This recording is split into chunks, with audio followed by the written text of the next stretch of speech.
Est-ce que Tu vas tu sais ce que commencer c'est un bizarre. duishmu? Un quoi? Un duishmu. Non, je sais pas du tout.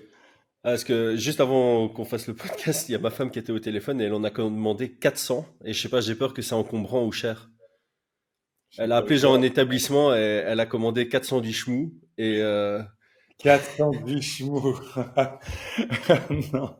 Je savais, je l'ai vu ta tête, je vois ta tête quand elles arrivent maintenant, c'est bon. Ok, ok, ok. il y a Et tellement donc, je peu de raconte. sujets que je pouvais me permettre une petite blague d'entrée de jeu. C'est juste pour que vous puissiez imaginer ce que c'est d'être dans ma tête. Genre, elle a vraiment commandé 400 du chmou et j'étais là, je fais, ouh, c'est une blague ça. Bon, Jorge Masvidal laisse entendre un retour en avril. Ça aussi, c'est une Lionel, bonne blague. moins drôle, moins drôle, moins blague. Leon Edwards annonce être le main event de l'UFC Londres qui aura lieu le 22 mars. Et aucune chance de voir Dakota Ditcheva à l'UFC l'année prochaine. Ce sera les 3 sujets qui seront traités lors de cet hebdo, juste après l'intro. Yo, this is Dustin Poirier. Bienvenue à Fight Minds. Sous Fight Minds. Bienvenue sur Fight Minds.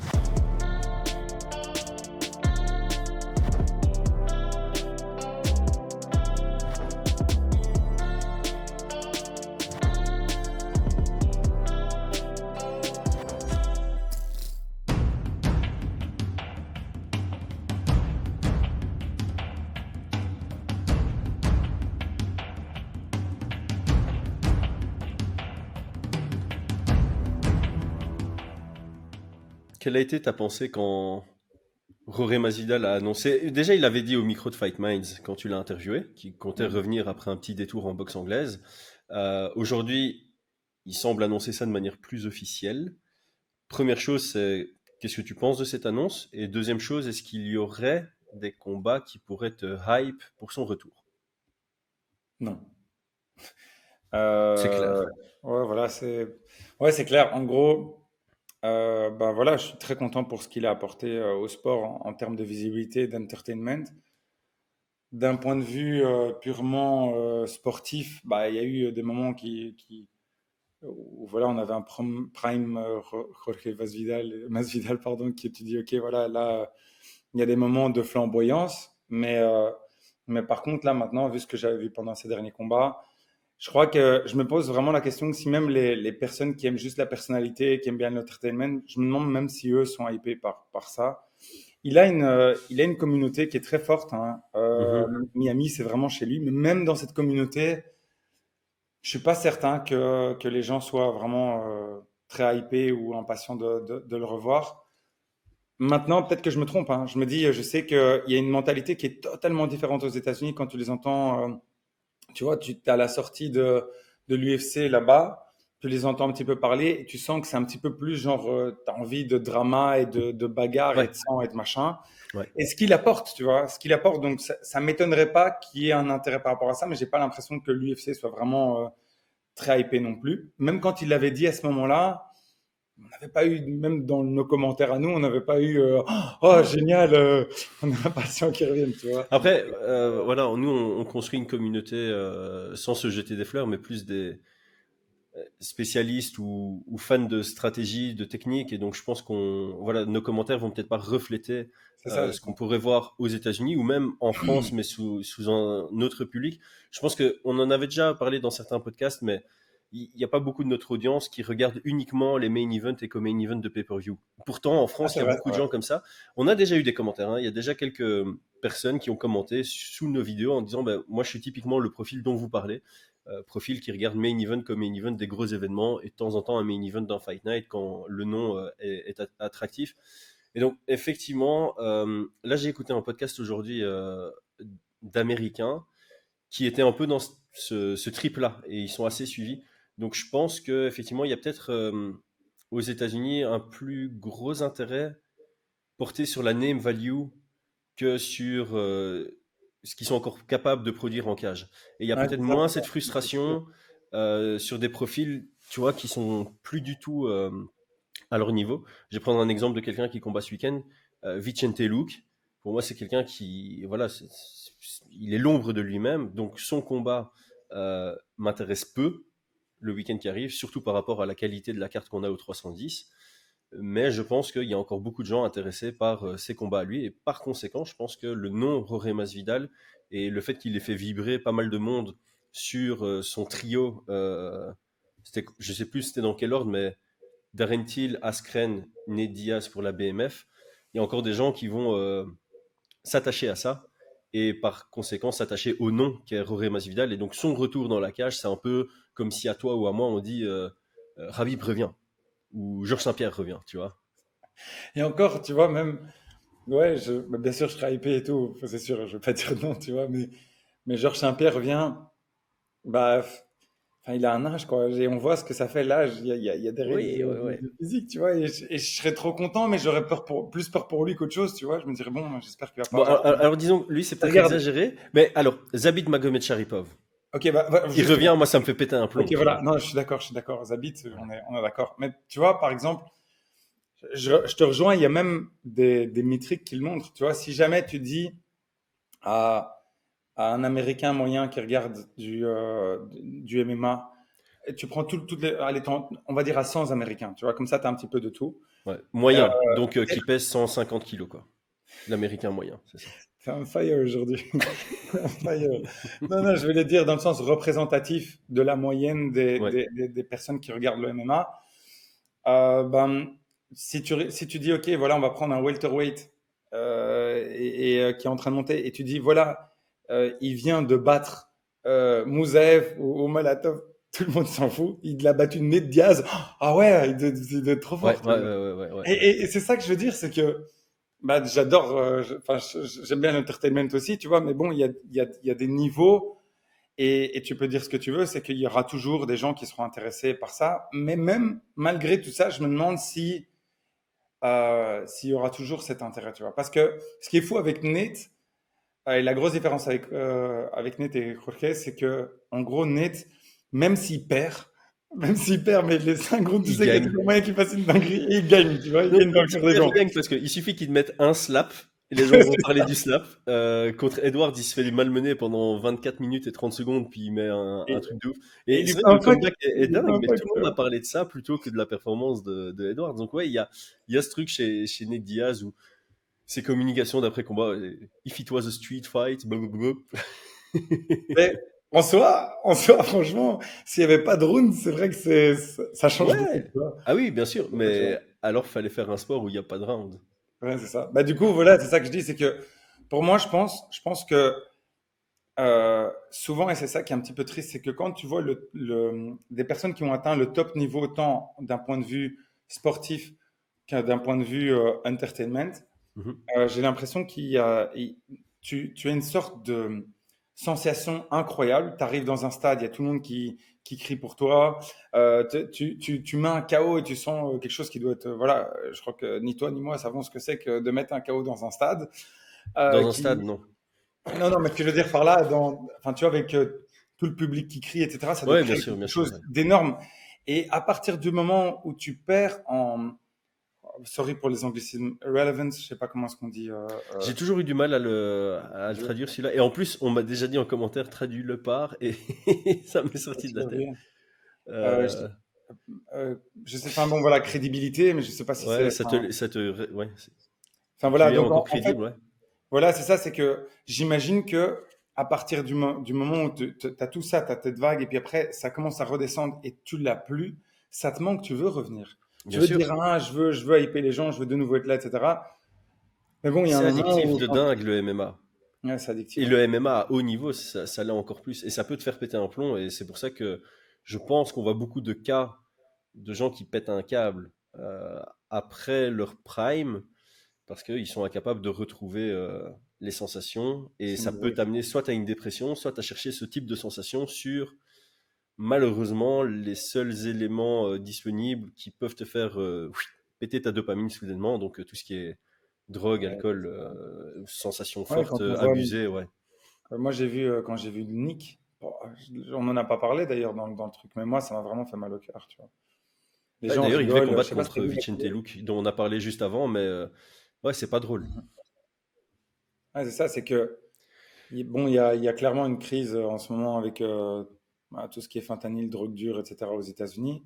mais de voir un combattant qui faisait ce qu'il faisait et puis après de le voir en train de brûler de l'herbe, ça inquiète. Et je me dis, bon, est-ce que, bon, on ne sait pas, peut-être que c'est les niveaux dopaminiques dont on vient de parler, ou est-ce que c'est tout simplement aussi les CTI, les coups que tu as reçus sur la tête, Ouais. ou tu penses de la même manière, tu vois, c'est aussi une possibilité. Mais franchement, moi, je suis pas trop chaud de voir. En fait, ça m'aille pas du tout Jorge Masvidal, excepté le fait que ça peut ramener des gens et faire en sorte que ça amène plus de pay-per-view, de la visibilité à d'autres combattants et des choses comme ça. Et tant mieux si ça le fait, tu vois. Si d'autres Bah, personnes peuvent capitaliser là-dessus, ça m'intéresse. Mais bon, est-ce que c'est le cas? à sa décharge, il a perdu que 2 fois par KO dans l'entièreté de sa carrière.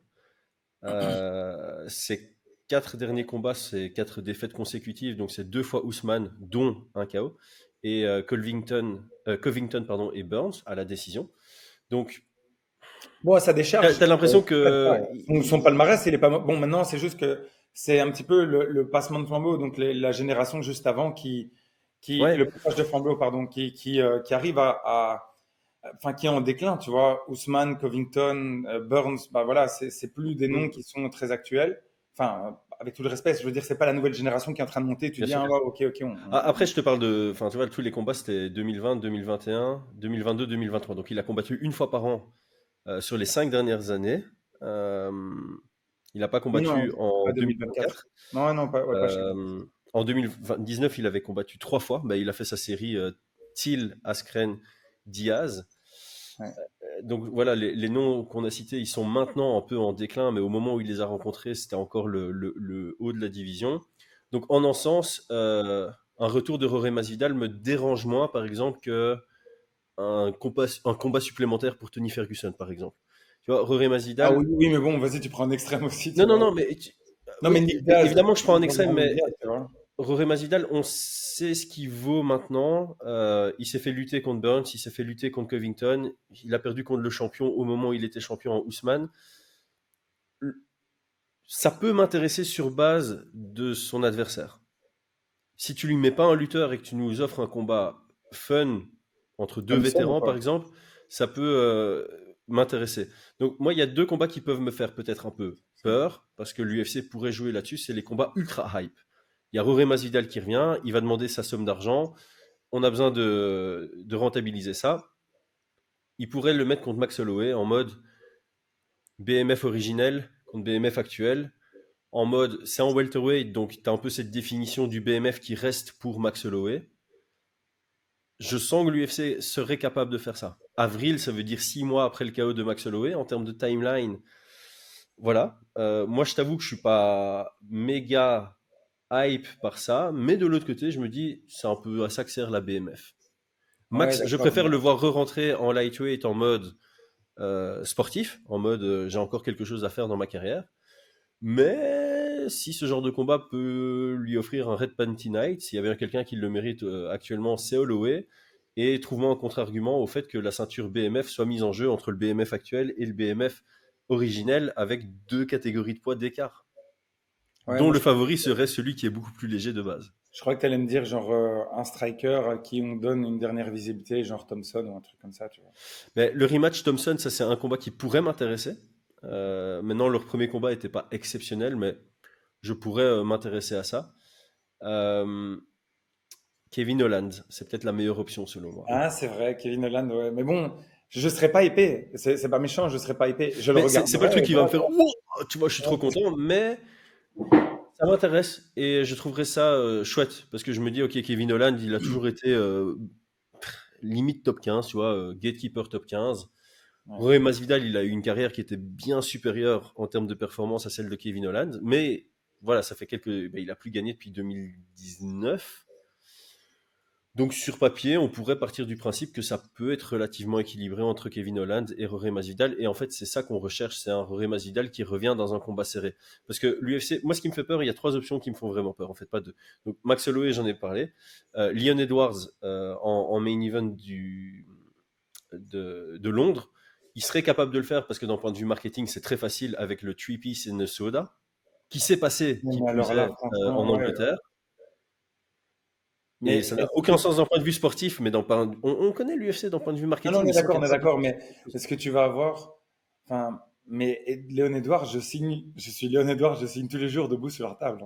Mais bien sûr. Et Jorge Masvidal, tu peux l'avoir en mode Mais est-ce billet, que tu vois, Jorge veut argent. revenir pour se prendre Léon Edwards? À mon avis, Enfin, il tu veut vois, revenir pour. À on mon est avis, d'accord. Jorge Est-ce que Masvidal, tu veux tu lui mets finir un. Et non, c'est- mais là, après quatre défaites consécutives, là, tu te rapproches dangereusement de Tony, là, tu vois, si tu t'en prends une cinquième. Ouais, après, voilà, comme j'ai dit, ce sont des défaites 2 fois contre le champion, une fois contre un ancien champion intérim et une fois contre un ancien challenger au titre, tu vois. Mais C'est justement, pas est-ce que Tony tu veux de Ferguson nouveau qui prendre un commence à ancien perdre contre tout champion? le monde et n'importe qui. On n'est pas encore au point de Tony Ferguson. Je dis pas un 5 défaites d'affilée, clairement, ce serait exécrable, mais je pense pas qu'il revienne avec un objectif sportif. Je pense qu'il revient peut-être par addiction au sport, mais surtout parce qu'il va d'abord regarder la prime qu'on lui propose et puis il va regarder le nom de l'adversaire qu'on lui a proposé. Je suis pas pour le combat Edwards, je dis juste que c'est une de mes craintes.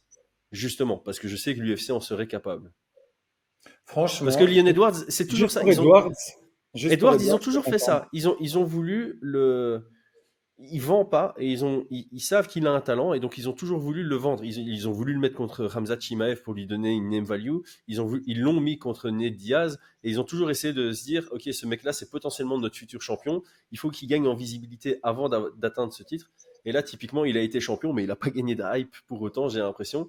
Il pourrait se dire, ok, devant son public, on lui met Jorge Masvidal qui veut revenir.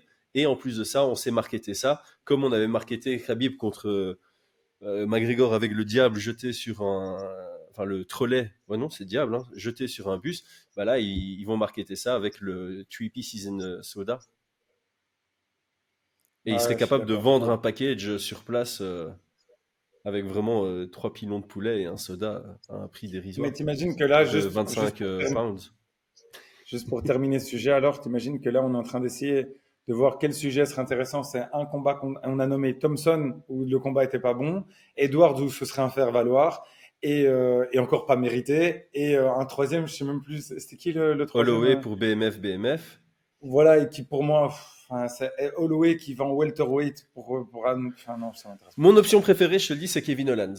Et ma dernière crainte, et c'est une crainte pour Jorge Masvidal, mais je comprendrais d'un point de vue business et même sportif, hein, euh, c'est mettre ce vétéran qui est Jorge Masvidal et qui a une name value contre quelqu'un qui est en train de monter de dingue et qui commence à se construire une hype et une fanbase, Carlos Prates. Ouais, mais ils vont pas faire ça. Ah, il est blessé en plus, non? Mais il n'est pas blessé jusqu'à. C'est avril, hein, le retour dont il parle. C'est avril, ok, ouais, c'est avril, ouais. Je crois que même Prates Prates, blessé. il voulait accepter contre Shavkat Rakhmonov ici, mais il était blessé. Mais donc, s'il était prêt à accepter, c'est que. C'est vrai que pour construire une name value, c'est vrai que ça vaut la peine, hein. Ça vaut Moi, je vraiment la pense que peine. Par l'UFC, contre, c'est à la typiquement ce boucherie. qu'ils font. On vient d'avoir, il n'y a pas si longtemps, Shavkat Rakhmonov contre Wonderboy, puisqu'on vient de parler de Wonderboy. Wonderboy, on sait qu'il est plus dans le circuit championnat. Mais on est en train d'utiliser ces vétérans qui ont une valeur de nom pour faire monter des nouveaux prospects. D'un point de vue business, ça se comprend. Donc voilà, moi c'est. Et de l'autre côté, je me dis, Jorge Masvidal, si on veut le voir revenir, c'est contre un striker. Parce qu'au moins, contre un striker, on se dit, bon, bah, ça va rester debout. Il a des coups d'éclat, comme tu disais, Jorge Masvidal. Donc même contre un Prates, il serait potentiellement à 85-15, les codes Je de vais le mettre Paris. contre Brady. Ah non, tu vois, ça va hyper personne, tu vois. Ouais, c'est sûr. Non, non, je disais ça parce qu'on a parlé avec des lutteurs et tout ça.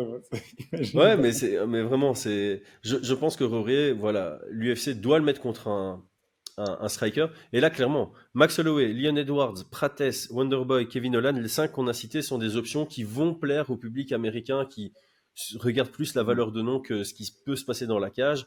On s'en fout, entre guillemets, si c'est un 80-20, 85-15. Mais voilà. Et après, il y a toujours ce moyen de vendre Masvidal en disant, genre, on sait qu'il est underdog, mais il a déjà eu tellement de coups d'éclat. Et tu remets le highlight contre Darren Till, tu mets son highlight contre Ben Askren, et les gens vont être là.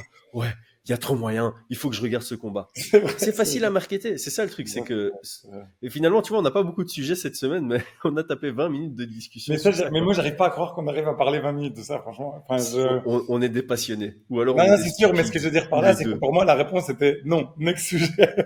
Mais c'est vrai que je comprends. Non, c'est ce que je te dis, c'est que voilà, je pense que ça va parler à un certain public.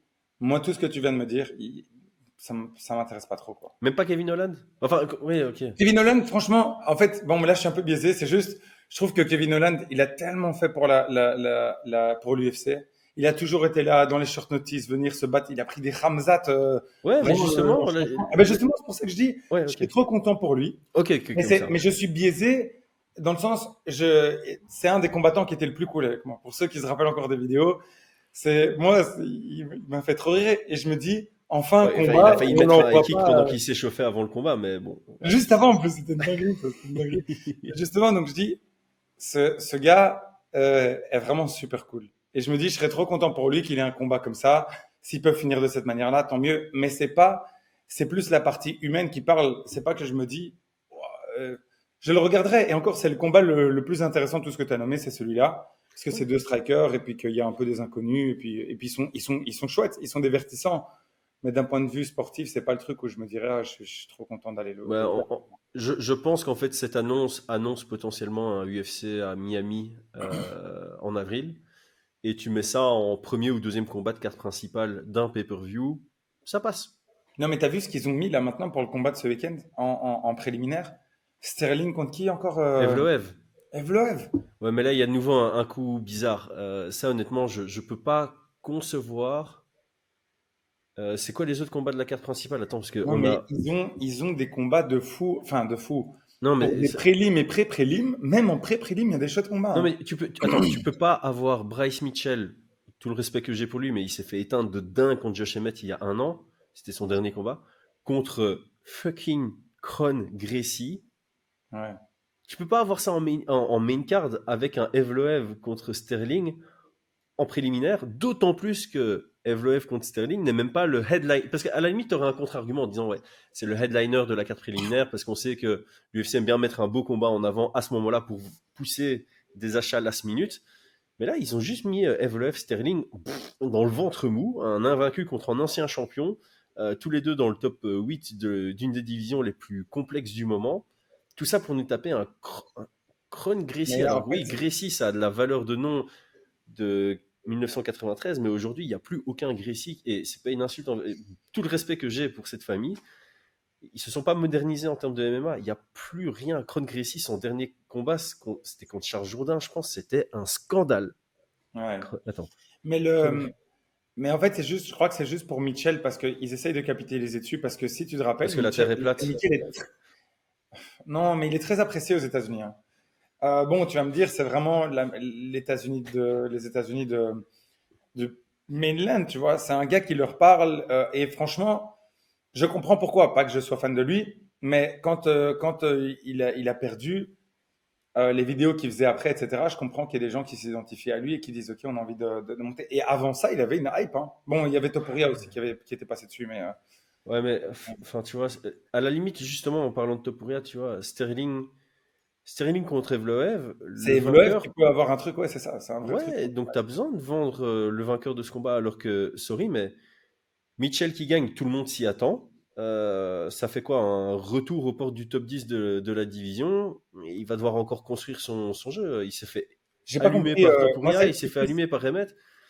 ouais. Je sais pas, C'est je suis plus vraiment l'incompréhension pour perplexe, moi sur moi. le fait que Sterling et Evloev sont en prélim, plutôt, surtout vu l'état de la division, plutôt que l'autre cas, tu vois. Pour moi, le fait que Mitchell soit en main, bah, ça me choque, mais pas tellement, tu vois. C'est pas que je me dis, oh, Et en voilà. fait, moi, Mitchell, ça me choque pas. C'est Mitchell contre Kron qui me Ouais. choque. Mais c'est pour le mettre en avant, hein. C'est pour le mettre D'autant en plus avant. que ce combat-là, soit ça va être du debout dégueulasse, à l'avantage de Mitchell, soit Mitchell va oser aller au sol, s'imposer par le physique et devoir faire un peu de l'anti-grappling parce qu'il ne peut pas laisser la moindre voilà, fenêtre à Kron Gracie. Donc moi, ce combat, il m'excite pas du tout. Alors que Evloev Sterling, C'est une c'est un dinguerie. peu, je vais pas dire le même principe, mais si ça reste debout, ça va être très propre parce que honnêtement, Evloev, sa boxe anglaise, elle s'est gravement améliorée et Sterling, il a un jeu volumineux, créatif. Donc si ça reste debout, c'est stylé.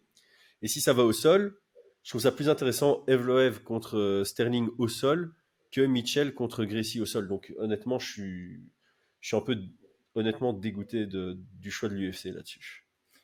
Ouais. Moi, je te dis, je suis en train de regarder la carte en ce moment et dans son ensemble, c'est pas une carte qui me fait rêver, mais je trouve qu'il Ah, y a moi plein bien. de, qu'il y a plein de combats. C'est ça que je veux dire, c'est qui fait rêver, euh, quand tu regardes la carte comme ça, genre tu regardes la carte principale, tu dis bon, ok. Mais quand tu regardes la carte avec les préliminaires et les pré-préliminaires, franchement, tu as envie de rester depuis le début, quoi, tu Mais vois. attends, c'est du méga lourd, hein. Franchement, Ouais, ouais. Chase Hooper, moi je commence à monter dans son train, vraiment. Bah, Brian Euh, Battle qui revient encore. Bon, ouais, je attends, sais que attends, les avant ça, promoteurs t'as n'aimaient pas trop, tu vois.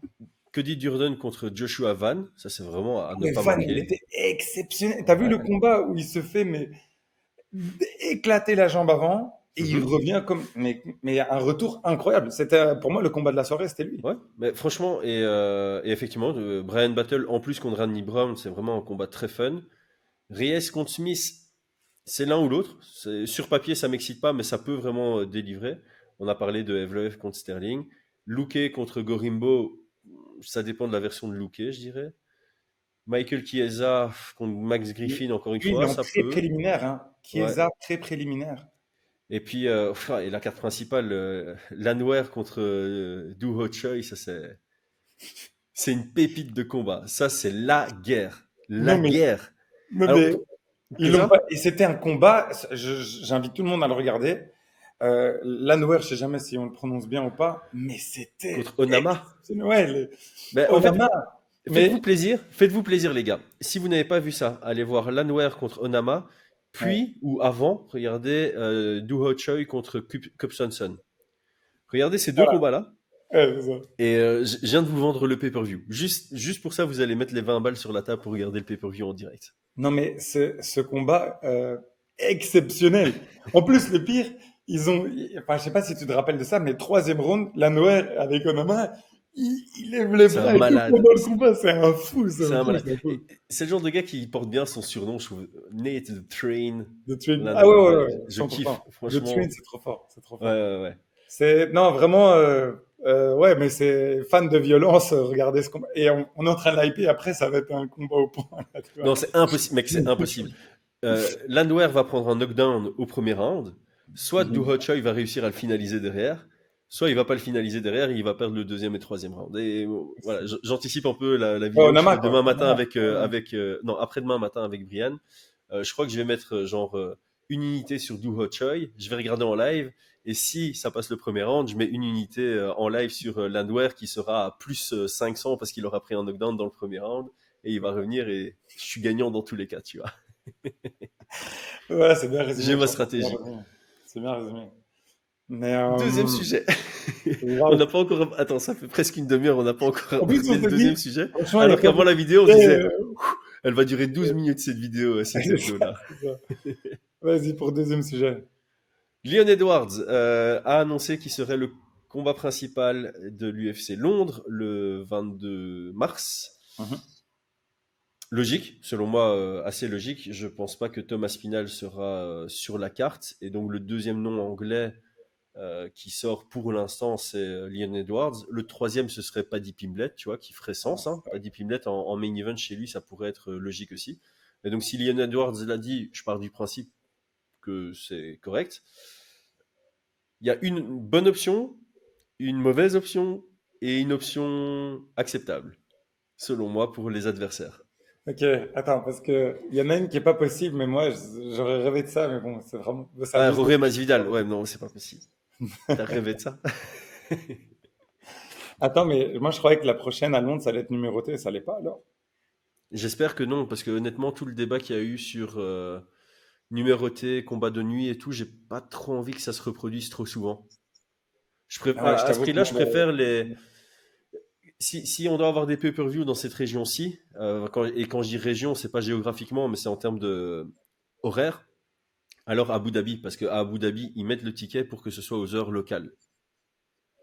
Et j'ai pas c'est du ça. tout. Enfin voilà, j'étais pas fan du fait d'avoir des combattants qui doivent. On avait fait un podcast avec Aldric là-dessus, mais tu n'auras pas des combattants qui vont performer en forme optimale avec des combats de nuit à l'heure Non, on se locale. rappelle, hein, Donc, c'était une catastrophe à ce moment-là. C'était vraiment une catastrophe. Moi, ouais, enfin, donc, j'ai donc non, entendu moi certaines histoires, je j'avais pense pas que pu ce sera un dormir, fight etc. night. C'était compliqué, quoi. D'ailleurs, je vais aller vérifier, mais je crois que ce sera un fight night. Bah en fait oui, parce que si Leon Edwards est main event, ça peut pas être un pay-per-view parce qu'ils doivent avoir des combats pour le titre prévus sur chaque pay-per-view en relation avec leur contrat ESPN.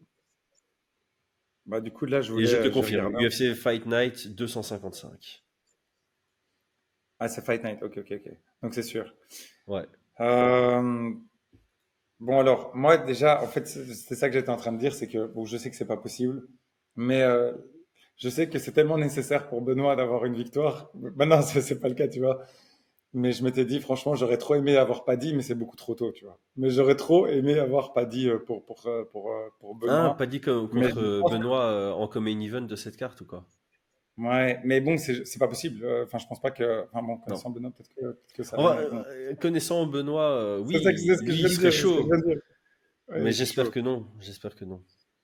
Non, je sais, mais je me dis, c'est la seule chose que je pense qui, ce serait le meilleur match-up que tu peux avoir pour Benoît, retour, pour hype et tout ce que tu veux. Enfin, je pense que c'est le truc, Et tu en vois. termes ouais, de côté prenable dans le top 15. Mais moi, comme j'ai dit, Benoît, je veux le revoir plus tard et contre quelqu'un hors top 15. Alors pour moi, Edwards, j'adorerais le voir contre Madalena. Ouais, ça c'est Franchement, le choix.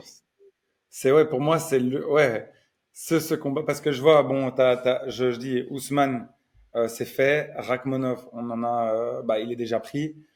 Brady, oh non, vraiment, je voudrais pas voir Voilà, ça. Brady, c'est Timo possible d'un Werner. point de vue ranking, ça fait sens, mais c'est le combat que je préfère. Ah non, mais Enfin, pas pour un main à event. choisir, je préfère Main de event à loin Londres, c'est vraiment, JDM. c'est pas cool, tu vois. Non, Ouais. pour moi, le combat, hélas, si jamais Della Maddalena prouve contre Edwards, c'est titre. Tu vois, il y a pas de. Ah, bien Déjà là sûr, bien sûr. maintenant, il est sur un bon streak et ce qu'il avait fait contre Burns, c'était impressionnant. Ouais. Mais pour moi, là maintenant, ce qui manque, c'est une vraie bonne victoire dans le top 5. Et pour moi, Edwards, c'est vraiment poinçonné. Ah oui, oui, bah, tu prends le champion qui vient de perdre sa ceinture, tu le bats chez lui en main event, t'es le prochain. Et en plus de ça, il y a une logique sur le paysage actuel des welterweight, dans le sens où quand Belal revient, il prend le vainqueur Shafkat contre Yann Gary. Mhm. Je sais plus quand est le Ramadan, c'est en 2025, mais c'est pas impossible que Belal puisse combattre avant. Ce serait quoi, en mars cette année? En mars. Belal, ouais, mais c'était pas grand-chose sa blessure, hein. Je pense que c'était peut-être même avant. Ouais, Je me mais c'est demande ça. si- Mais donc, on pourrait voir un Belal qui. Ah ouais, mais attends, parce que là, ça dépendra de la configuration de Shafkat contre Yann Gary. Bah alors, on verrait peut-être un Belal qui revient plutôt juste après le Ramadan, un mois et demi, donc c'est plutôt c'est au mai. mois de mars, c'est ça, hein, c'est au mois de mars. Je pense Ouais, que c'est au mois de c'est mars, c'est aux pendant mon alentours. anniversaire, c'est mon anniversaire, c'est le mois de mars. Ok. Mois de mars. Donc ouais, on aurait potentiellement Belal contre le vainqueur Shafkat Yann Gary en mai, du coup, Ouais. avec JDM s'il bat Edwards au mois de mars, tu pourras avoir ouais, le title fight en septembre. Ouais, sur le calendrier, ça fonctionne bien. Ça fonctionne assez bien. Et effectivement, après, tu as encore des contenders, genre Brady. euh, et moi, l'autre option pour Edwards, c'est Buckley avec une victoire contre Covington dans 2 semaines. Buckley avec une victoire contre Covington dans 2 semaines. Ouais. Ah bah attends, il faut franchement, attends, Buckley, il est sur une série de combien de victoires depuis Non, qu'il non, est il est en incroyable, il est welterweight? invaincu en welter. Il s'est transformé. Il est Eh vraiment franchement, transformé. je sais qu'on en parle peu et qu'il fait pas Ouais, encore mais je suis d'accord, mais est-ce que ce Covington, buzz. maintenant, est-ce que c'est vraiment. Un, 2, 3, 4, 5. Ouais, s'il bat Covington, mec, il mérite ce. Alors, je préfère JDM, certes, mais une victoire de Buckley sur Covington, ça me dérangerait pas qu'il prenne Edwards après. Non, non, je suis d'accord, je suis d'accord, je Voilà. suis d'accord. Mais Et dans ce cas-là, on aurait JDM contre Brady, qui est un combat qui était prévu, qu'on avait déjà analysé avec Brian et qui a été annulé post-analyse, et ça nous hypait de dingue. Donc, pour moi, j'aimerais bien voir Buckley contre un vrai lutteur. Donc, franchement, Brady, moi, ça me tenterait de voir ce qu'il vaut contre un combattant comme ça, tu vois. ouais, voilà, ça se voit aussi. Ça se voit Ça aussi. aussi. Donc, du coup, attends, parce que là, c'est le truc qui m'intéresse. Le Pimblet. Le Pimblet, franchement, c'est intéressant. Donc, pour je te donne l'état du ranking. Sur le Qui- bon ranking ou le mauvais ranking, tu vas me Le donner. mauvais, le mauvais. Le mauvais.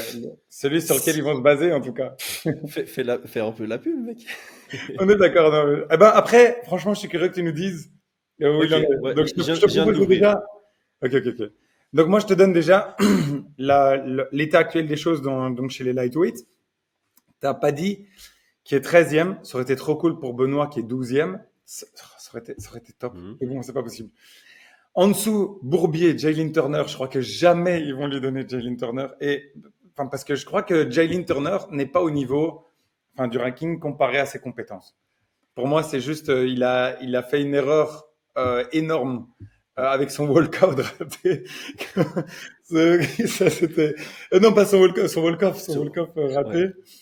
Ouais. Donc là, pour moi, c'était le gros souci. Mais sinon, je crois qu'il était devant. Donc ensuite, pour ceux qui le savent pas, donc c'était contre Moïcano. Hein. C'est Moïcano, ouais. Moïcano. Au Donc 300. il pense qu'il a gagné, il se retourne pour faire un walk-off et faire un statement. Et en fait, au moment où il le fait, non, il y a Moïcano qui revient et en fait, il le bat dans le combat. Donc ça, c'était exceptionnel. Devant lui, ah non, il y a Dawson. Dawson, ça pourrait. Ouais. Mais est-ce qu'ils vont le mettre contre quelqu'un derrière lui, tu vois? Je pense pas. Je pense pas. Je pense Donc pas. devant lui, il y a Fiziev. Mhm. Mais je crois qu'il.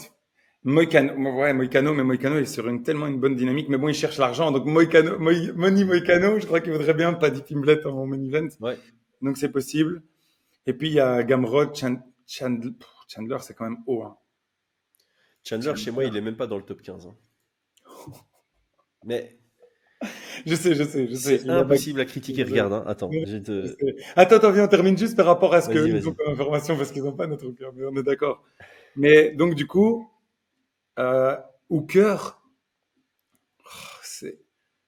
Ouais, Hooker, non, Hooker, il a déjà dit que la dernière fois qu'il est monté vers le top, il a senti qu'il avait fait des mauvais choix stratégiques en Ouais. termes de management, des mauvais choix de carrière, et que là, il va probablement pas regarder vers l'arrière. Donc je vois pas Hooker accepter Pimblett si loin derrière lui.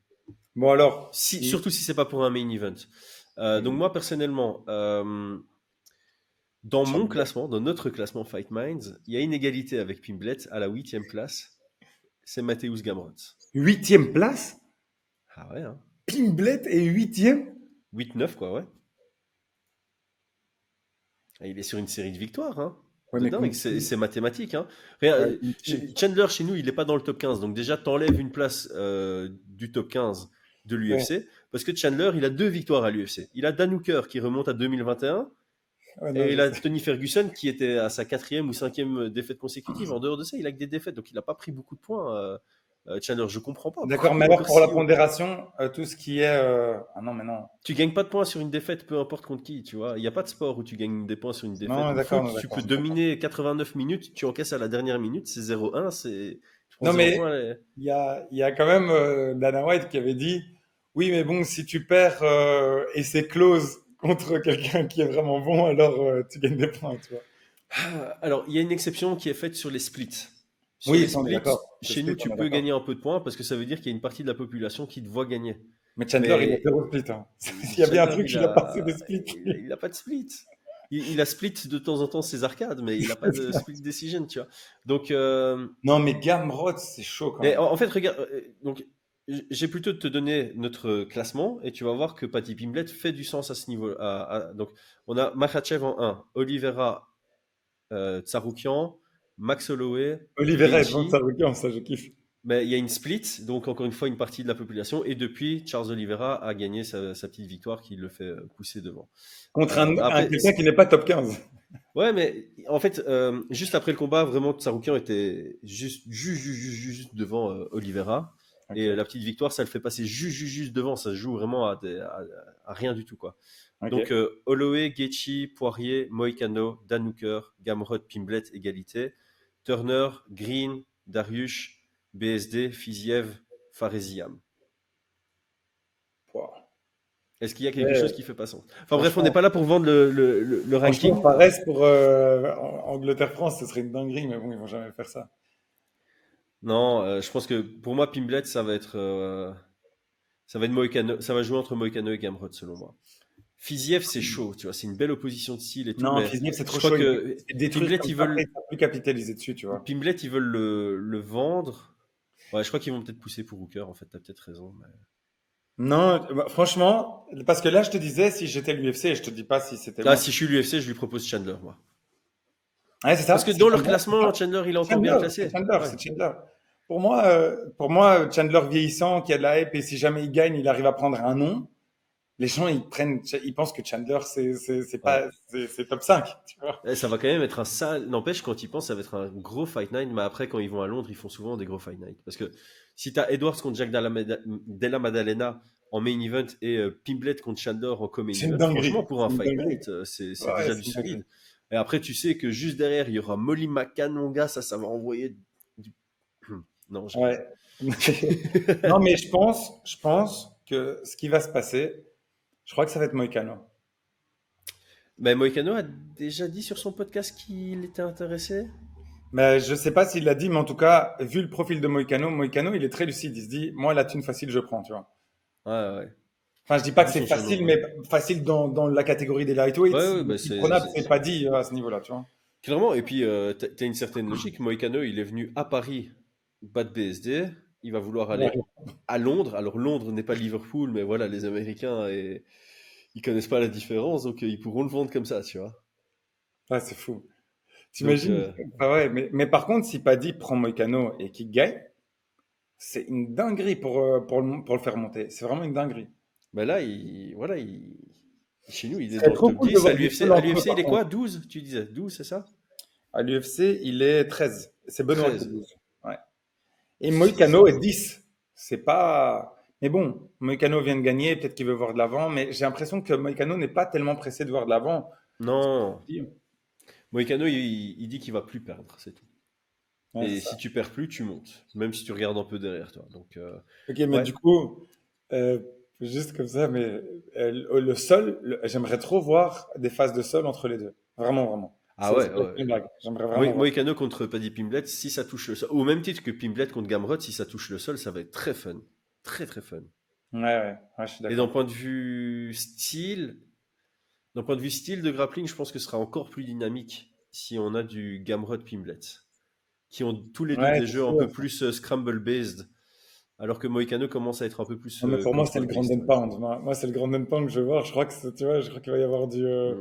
T'aimes ça, hein. Bah, bah, non, j'aime bien aussi, mais bon, c'est pas ça. C'est qu'on a déjà eu un Tsarouki en Gamrot qui était incroyable. Maintenant, j'ai plus envie de revoir Gamrot dans la même configuration avec tout ça. J'ai vraiment envie de voir. Sérieux? Ouais, j'ai pas envie. J'ai pas envie de voir Paddy faire ça. J'ai envie de Paddy faire du Paddy, tu vois. J'ai envie de le voir avoir sa fenêtre au menton, se faire knockdown, revenir. Tu vois, c'est ça que j'ai envie de voir, tu vois. Ah, alors Joel Alvarez. Ouais, non, mais Dawson. Joel Alvarez. Dawson, Bon, comme ça fait un peu comme la série Dawson. Il y a une série. Dawson, c'est une série avec un blondinet, non? ouais, c'était il y a longtemps ça. Mais c'était quoi encore Ouais, ça remonte, ouais, hein. Dawson, ouais. Donc t'aurais Pimblet, le Dawson de la vie de tous les jours, contre Dawson qui porte juste le nom du. Enfin, oh là là là là là là. Aucune chance de voir Dakota Ditcheva à l'UFC l'année prochaine. Elle a donné une interview à Ariel Elwani, qui lui a posé la question, et clairement elle a dit qu'elle avait encore des choses à faire au PFL, même si après elle met un petit contre son camp en disant je sais pas ce qu'on peut m'offrir de plus haut. Genre elle répond non, enfin voilà, je sais plus exactement comment elle le présente, mais c'est vraiment j'ai encore des choses à faire au PFL, c'est comme ça qu'on l'entend. Et après elle dit je sais pas ce que le PFL peut me donner parce que moi j'ai envie de regarder plus haut, parce qu'elle dit j'ai pas spécialement, d'un point de vue sportif, elle a pas spécialement envie de retourner dans le tournoi, même si elle aime bien le format du tournoi parce que ça lui permet de rester régulière et de continuer à progresser. Mais voilà, l'avoir réaffronté, celle qu'elle a déjà battue à cette saison, la saison prochaine, elle pense pas que ça intéresse les fans et ça la motive pas spécialement d'un point de vue sportif. Donc elle dit qu'elle veut chaque fois regarder plus haut. Et donc à un moment, elle parle de Lise Carmouche parce que Lise Carmouche a encore la ceinture Bellator. Donc pour moi, ce serait la seule option logique au PFL. Et de l'autre côté, elle insiste dessus. Elle dit ouais, mais Lise Carmouche, elle a quand même perdu contre Taylor Santos en demi-finale et elle a fait passer Taylor Santos comme une amatrice. Donc clairement, je pense que là, on va devoir nous, en tant que fans de MMA, on va goûter un peu ce que les fans de boxe anglaise ont goûté jusqu'à 2023, jusqu'à l'arrivée de Turquie. C'est vraiment d'avoir des superstars qui sont champions dans leur fédération et qui se croisent pas. Et ici, je pense qu'avec Dakota Ditcheva, je pense que j'ai regardé sur les réseaux, tout le monde est d'accord pour dire qu'elle a le niveau top 4 UFC. C'est là qu'on voudrait l'avoir, mais c'est pas là qu'on va l'avoir en 2025. Ouais. Tu as vu son combat ou pas? Tu réponds en toute transparence, hein. Non, j'ai pas vu son combat. Voilà, J'ai on pas peut vu de son nouveau combat, cracher j'ai sur le juste. PFL sur notre podcast. Alors, un fan de MMA a même pas regardé les finales Non, du mais attends, PFL. je sais pas, franchement, je m'étais dit, il y avait un combat qui me hypait de ouf, c'était Moussaev contre Oumalatov. Ouais. Et, euh, Et en fait, quand j'ai vu le nombre d'heures qu'il y avait, bon, je regrette de pas avoir vu, franchement, je regrette de pas avoir vu l'event parce que franchement, c'était exceptionnel. J'ai Ouais, vu il le était vraiment résumé, bien. je me suis dit, j'aurais bien voulu le voir comme ça, mais bon, de nouveau, après tout ce que tu as dit sur l'autre partie, je m'étais dit, je vais juste regarder les highlights. Et puis, quand j'ai vu ce niveau, je me suis quand même dit, ouais, c'est exceptionnel. Non, Je savais pas du tout que. il y avait du très bon niveau. Ouais, c'est ça. Là, je regrette de pas avoir vu cet event. Mea culpa au PFL, mais c'est juste parce que je m'étais dit, il y a deux, trois combats que j'ai envie de voir et ceux-là, j'ai vu. Mais le reste, je m'étais dit, je vais regarder les highlights. Et en regardant les highlights, je me suis dit, ouah, franchement, c'était quand même une pure soirée, quoi. Ouais, après, tout le monde n'est pas capable d'investir 11 heures de son temps pour regarder un événement. Alors oui, il y a toujours ce contre-argument de tu dois pas regarder du tout premier combat de la prélim jusqu'au tout dernier, tu regardes les combats qui t'intéressent, mais voilà, c'est, Non, ça mais, doit être plus straight, ouais. non, mais qu'on en parle quelques secondes. Franchement, l'équipe de Khabib, ce qu'ils sont en train de faire, c'est Champion exceptionnel. partout en lightweight. C'est C'est ouf. Islam Makhachev, Ousmane Magomedov Ouais, et maintenant Rabadanov. ouais. Et Incroyable. ils ont personne. Attends, Owen? Non. Non, Ouais, c'est je pense pas. effectivement. Non, non, ils ont voilà, trois des quatre majeurs en champion. C'est incroyable. Et pour moi, dans ce qui se fait de mieux, parce que pour moi, la catégorie lightweight, à travers toutes enfin, parmi toutes Les les orgas, divisions, ouais. c'est quand même, c'est souvent, allez, on va dire, Bah, ouais, ça fait partie des meilleures catégories, comme on en parle souvent avec Brian. Selon les pays, selon les régions du monde, c'est là où il y a le plus d'humains. Et si tu prends une moyenne internationale, bon, moyenne américaine sera chez les poids lourds, mais si tu prends une moyenne internationale, ouais, la moyenne d'un homme, ça va tourner quoi à 75, 80 kilos, plus cut, bah, tu es dans les divisions featherweight et lightweight, c'est là où il y a le plus d'humains, enfin ouais, d'hommes à ce poids-là, quoi. ouais, c'est vrai. Pour moi, bah, enfin, je sais pas ce que tu en penses, mais celle qui me plaît toujours le plus pour l'instant, c'est Bantam. Mais bon, je sais Ouais. pas. Toi, c'est quoi? Quoi ça? Ma KT préférée? En Ouais, ce moment, hein, j'imagine c'est pour le moment, Bantam. Bantam. Ouais, Je suis Bantam très aussi, hein. excité par tous les combats, enfin tous les combats haut profil. Je suis très excité quand c'est Bantam et flyweight par défaut.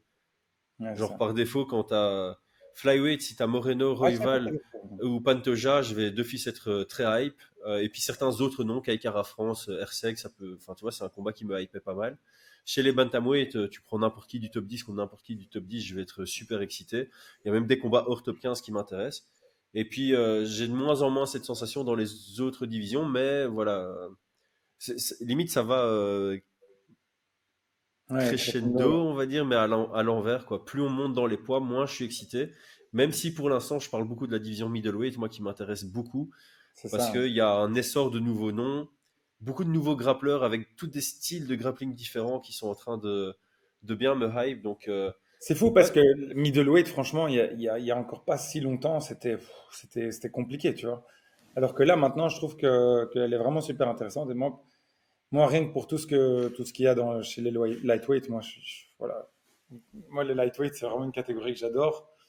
Mais d'un point de vue technique, enfin, quand tu prends tout dans son ensemble, bon, technique, clairement, c'est les flyweight, mais si tu prends tout dans son ensemble, dans le top 10 des bantams, wow, c'est. mais je pense que c'est ça, en fait, on dit flyweight plus technique, parce que c'est plus agile, plus rapide, mais Non, mais c'est vraiment le top 5 pour moi là des où il y a les flyweight. plus compétents, si tu veux prendre un pool de compétences plus large, c'est pas les flyweight, parce que les flyweight, il n'y a pas une grosse profondeur à la division.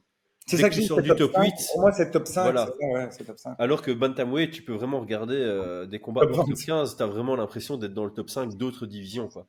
Ouais, Et tu peux avoir cet argument, je pense, chez les feather et les lightweight aussi. Welterweight a un chouette top, on vient d'en parler, le paysage des welterweight, il est très fluide comme ça. Tu sais un peu, prochain title shot, c'est pour qui. Celui d'après, tu sais un peu qui doit gagner contre qui pour l'obtenir. Et ça se dessine assez bien. Alors que, par exemple, welterweight, c'est un exemple un peu contraire où tu te dis, là, c'est bloqué, quoi. Il y a trop de contenders. Et Mhm. c'est même pas un manque d'activité du champion, c'est vraiment qu'il y a une ascension et elle continue. Et je pense que l'UFC, s'il y a bien une division où il doit forcer le champion à être très actif, c'est chez les middleweight, sinon ça va être problématique. Ouais. Mais moi, On je a crois beaucoup que parlé l'UFC, de bon, Dakota Ditcheva, hein, je sais pas ce que tu en exact, penses. exact. Là, Super le sujet. ta préférée, j'allais dire, c'est les lightweight. Je sais que je sais que t'adores le light heavyweight, pardon, le light heavyweight, pardon. Ah non, là pour l'instant c'est le gouffre hein, là-bas. Ouais. Ouais. Et on n'a même pas parlé de ce sujet, mais le pire dans tout ça, c'est que Jamal Hill, j'étais devenu fan de lui après sa victoire contre Glover Teixeira parce que j'avais vraiment bien aimé sa performance. Et maintenant, ses communications en ligne, elles me dégoûtent, je l'aime plus, tu vois, j'ai vraiment plus envie de le Ouais, suivre. c'est catastrophique. Et il a réussi à faire parler Jiri en mal. Genre, Jiri, ils sont commencés à se chamailler comme deux gamins, c'était très puéril. J'étais là, je fais, ok, ça rajoute pas du tout de l'envie de suivre cette division de près, quoi. Non, mais pour moi, c'est quand tu disais crescendo, c'est tout oui, sauf light heavyweight. Ouais, c'est ça, parce que même les heavyweights, si tu te concentres sur le top 5 actuel, il y a vraiment du très bon niveau. En dehors du top 6, ça devient difficile, mais Ouais, voilà, dans le top 5, c'est agréable. c'est ça. Ah, du coup, Dakota, alors? Bah ouais, en fait, Dakota, non, je voulais te poser cette question parce que c'est compliqué, tu vois. Que doit faire le PFL dans ce cas-là? T'as une meuf qui surclasse tout le monde. Mhm. Genre, il n'y a pas de challenge pour elle. Le seul combat qui peut faire sens, c'est vraiment ce côté championne PFL contre championne Bellator. Voilà, ok, tu la balances contre Lise Carmouche. Et après, en fait, j'ai pas l'impression qu'il y ait beaucoup d'athlètes féminines chez les flyweight qui ne sont pas à l'UFC, qui pourraient poser un quelconque problème à Mais Dakota. c'est Donc pas c'est ce serait pas une bonne nouvelle qu'elle parte à l'UFC ah pour non, le bien sûr que PFL en non. général. Le Parce que, PFL, c'est pas leur le PFL, c'est pas leur intérêt de la laisser partir. c'est Mais ça. Non, on est d'accord ah, que sportivement, nous, ça nous embête en tant que spectateurs parce qu'on aimerait bien pouvoir voir certains combats qui peuvent être très cool. Mais franchement, si t'es le PFL, et tu veux construire des stars et des personnes et montrer que tu as du niveau, etc., tu dois absolument la garder. bien Absolument sûr. la garder. Et tant mieux parce que absolument la garder, ça veut dire qu'elle va gagner de l'argent. Ah oui, oui. Ah oui, bien sûr. Pour elle, c'est bien d'un point Mhm. de vue financier. Pour le PFL, c'est bien d'un point de vue. Ok, maintenant on a. Ils ont trois noms qui pourraient s'avérer être numéro un mondial dans leur catégorie de poids. Ils ont Francis Ngannou, ils ont Dakota et ils ont Musaev. C'est Mhm. trois personnes où tu sais que sur les réseaux, les gens se posent la question en se disant tiens, si Musaev était à l'UFC, est-ce qu'il serait pas à la place de Belal? Tiens, Dakota, si elle était à l'UFC, est-ce Bah, qu'elle la serait pas à la majorité place des gens, de même aux Shevchenko? États-Unis, disent que Moussaev contre Belal, c'est chaud pour Belal, hein. Vraiment très chaud pour Belal. Bref. Moi, j'ai toujours du mal quand tu as des gars qui surclassent une adversité qui est pas comparable à celle de l'UFC. J'ai toujours du mal à projeter, tu vois. Parce qu'on a eu beaucoup de cas de gars qui ont fait ça et puis ils sont arrivés, puis on a eu un peu ce choc Non, en mais disant ah, c'est ça c'est pas l'UFC, tu vois. juste, ça, c'est même les sparring partners, etc. Tout le monde dit qu'il est monstrueux, Ah même oui, quand il affronte des gens. mais est-ce qu'ils ont tourné avec Belal? Oui, enfin, je sais pas si particulièrement Belal, mais en tout cas avec la crème de l'UFC, oui. Ok, ok, ouais. Alors, ça peut se tenir, mais voilà. Voilà, c'est pour ça. Aujourd'hui, si tu veux faire partie des discussions de je suis le meilleur au monde, t'as pas le choix, tu dois être à l'UFC. Tu peux pas surclasser la division 2, tu vois. Ouais, ah, c'est sûr, c'est sûr, c'est sûr. Mais bon, c'est pas mal, 3 pour le PFL, hein. Ah, Là, franchement, on discute, franchement, c'est pas mal. C'est pas franchement, c'est mal. du lourd. Et d'autant plus que c'est pas juste trois. Genre, Rizriev, tu peux aussi imaginer qu'il performerait bien à l'UFC. Tu le vois pas champion, il prend pas un Topuria, mais franchement, il pourrait faire du mal à certaines personnes du top 5, tu vois, dans la division. Rabadanov, tu peux aussi le voir faire du mal à certaines personnes. Donc, et même si tu prends Yakshi Muradov, en light heavyweight, c'est les light heavyweight, donc il n'a pas Et encore prouvé grand-chose, si mais tu mets Bellator, PFL ensemble, enfin, normalement, ce qui devrait se passer, avec Nurmagomedov, Oumar Ousmane, hein, je confonds toujours. Ousmane. Ousmane. Bah, selon ce qu'on entend, apparemment, il serait plus fort. Bon, et c'est l'équipe de Khabib qui le dit, c'est pas lui. Mais il dit, voilà, il y a match avec Makhachev. Genre, Ouais, c'est pas du tout. moi je serais pas surpris du tout. Ouais. Donc ouais, voilà, le PFL est en train de se construire un roster intéressant, on va dire. Mhm. Mais il y a un gap entre ces gars, enfin les noms qu'on a cités et le reste, tu vois. Francis Ngannou, il a prouvé là contre Renan Ferreira que c'était un Mais monde à il y a pas de part. profondeur, en fait. C'est ça le problème. Ils ont Ouais, des noms qui sont au-dessus, mais il n'y a et pas de donc profondeur. voilà, et donc tu te poses la question vraiment de la suite pour tout cela. Donc euh, pour Ngannou, tu te dis Nemkov, Delija ou celui qui a gagné le tournoi Goldstov, c'est de nouveau un truc, on part sur du 80-20, tu vois. Dakota contre Liscarmouche, bah il y a pas match, mais ils doivent le faire parce que c'est la seule option. Et Musaev, c'est lui où on m'a dit qu'il affronterait pas le champion welterweight parce qu'ils s'entraînent ensemble. Ouais, c'est ça. Donc il y a même Musaev, tu dois le remettre dans le tournoi. Et c'est ça que moi j'ai mis un tweet là-dessus pour moi et je l'avais dit dans ma vidéo. Tu gagnes le tournoi, il faut pas reprendre à la saison régulière. C'est un peu bizarre, tu vois. Mhm. Tu dois reprendre en demi-finale. Enfin Ouais. bon. Donc ouais, Dakota, il y aura voilà, il y aura cette frustration. On va rester avec certaines frustrations maintenant que le PFL essaye vraiment de se positionner comme concurrent à l'UFC, c'est qu'ils vont avoir des gros noms qu'on préférerait voir contre des combattants UFC. Ngannou, on est tous d'accord pour dire qu'on préférerait largement le voir contre un John Jones. Si c'est impossible, ça va créer une frustration chez les fans et on va devoir vivre avec. Dakota Ditcheva, j'aimerais qu'elle rentre à l'UFC et qu'elle affronte Natalia Silva en premier combat pour un peu évaluer, mais on va pas le voir. Shamil Musaev, j'aimerais qu'il rentre à l'UFC et qu'il prenne Leon Edwards à Londres, tu vois. Mais ça va pas se faire. Et donc je pense qu'on va rentrer dans une ère maintenant où le PFL fait du bon taf là-dessus, ça c'est clair. C'est leur système PFL Europe, PFL Asie, PFL MENA, PFL Afrique qui arrive. Je crois que 2026 ils vont faire PFL Australie, enfin Océanie. Ils vont commencer à choper plein de talents avant que l'UFC n'ait leur regard dessus. Et puis à long terme, ça va nous donner une belle promotion. Mais il y aura toujours on aura de plus en plus ces questions de qu'est-ce que lui vaudrait contre celui-là. Et Mais tant en qu'ils fait, font pas de cross promotion, nous les fans on l'a mais, dans l'os.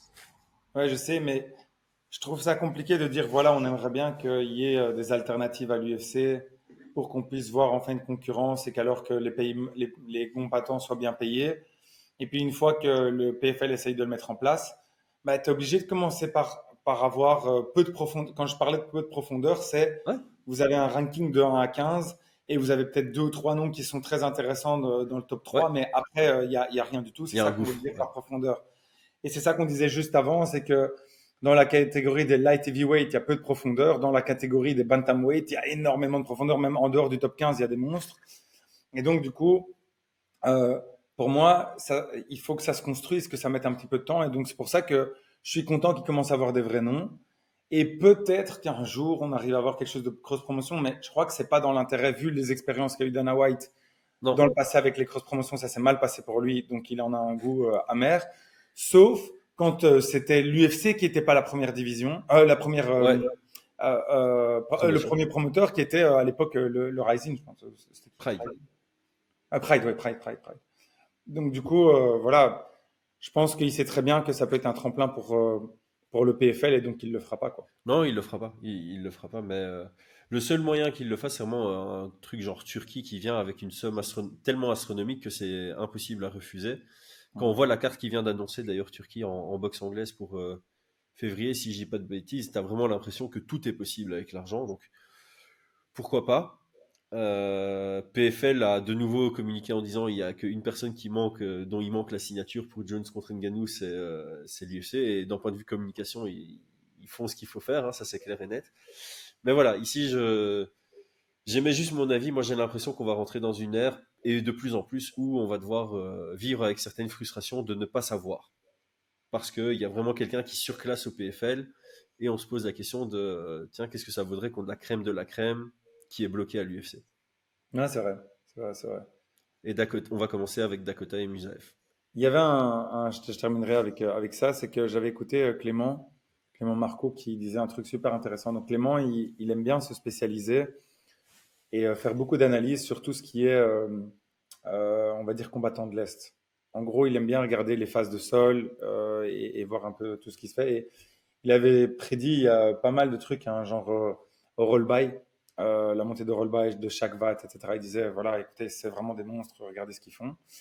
Et il expliquait qu'en fait, maintenant, super intéressant, qu'en fait, l'UFC, en regardant les résultats qu'ont eu les Caucasiens au PFL, ce sont des gens qui ont peu de hype parce qu'ils communiquent pas beaucoup, Ouais. etc. Mais d'un point de vue sportif, détruisent tout le monde.